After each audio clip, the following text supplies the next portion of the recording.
Ovládací krystaly jsou krystaly určené k regulaci různých funkcí u pokročilé technologie. Většina mimozemských ras využívá v nějaké formě krystalovou technologii. Antikové jsou prvními známými uživateli krystalové technologie a ta existuje v různých formách ve všech jejich technologiích. V Mléčné dráze jsou jejich krystaly šestiúhelníkového tvaru. V Pegasu, kde dosáhli svých nejnovějších vynálezů, používají ploché, čisté krystaly se složitými vzory. Změna uspořádání krystalů přinese jiné výsledky ze zařízení nebo úplně přestane fungovat. Jejich role se zdá být srovnatelná s děrnými štítky nebo deskami s plošnými spoji. Ovládací panely mají kontrolní krystaly, které obsahují informace o tom, na které planety se hvězdná brána může připojit a na kterou se nesmí.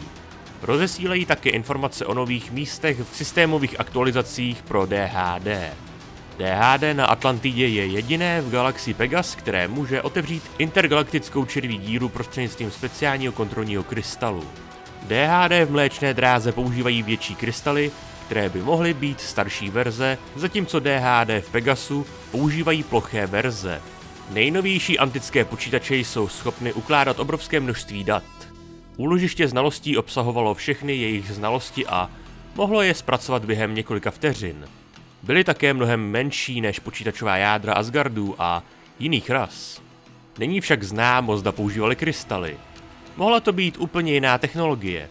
Databanka na Atlantidě je tak velká, že expedice Atlantis mohla uložit pouze 10% z relativně malého množství informací, které se jim podařilo přeložit s množstvím přenosových pevných disků a nejpokročilejšími dostupnými metodami komprese.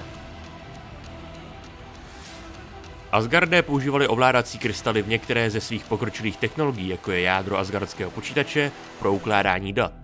Alternativní informace mohou být uloženy na zadní straně asgardského krystalu, aby byly skryty, protože počítač bude číst pouze jednu stranu. Eurondani používali krystaly ve svém kanistru pro ukládání dat, což bylo zařízení válcového tvaru používané ke kódování informací.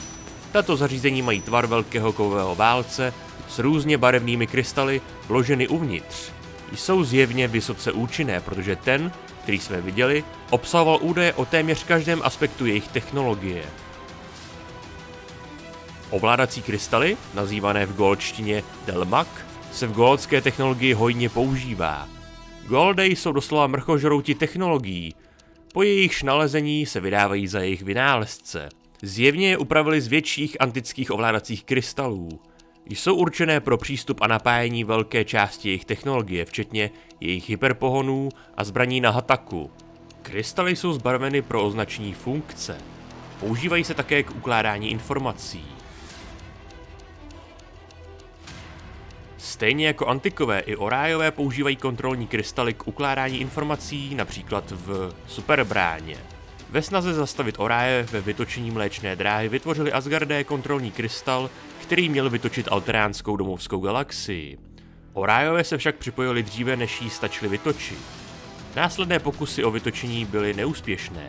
Jejich ovládací krystaly jsou také kompatibilní s antickou technologií, což není překvapení, protože antikové a Orájové byli kdysi jeden národ. Taury mají reverzně opravené kontrolní krystaly od antiků, Asgardů a Goldů. Ve svých lodích používají dlouhé válcovité krystaly připomínající goldský design. Vyvinuli také rozhraní, které může tvořit spojení mezi počítači Taury a mimozemskou technologií. Nativní technologie Země je také založena na polovodičových křemíkových krystalech a nachází se především v procesorech. Stejně jako Goldé, i Tokrové používají ve své technologii kontrolní krystaly. Tokrové také používají krystaly k vytvoření svých tunelů, které používají ke skrytí své přítomnosti. Tyto krystaly velikosti dlaně rozkládají dostupný materiál a formují jej do dlouhých tunelů. Konkrétní typ tunelů je určen tvarem krystalu. Tokerské krystaly mohou také ukládat data jako goldské krystaly.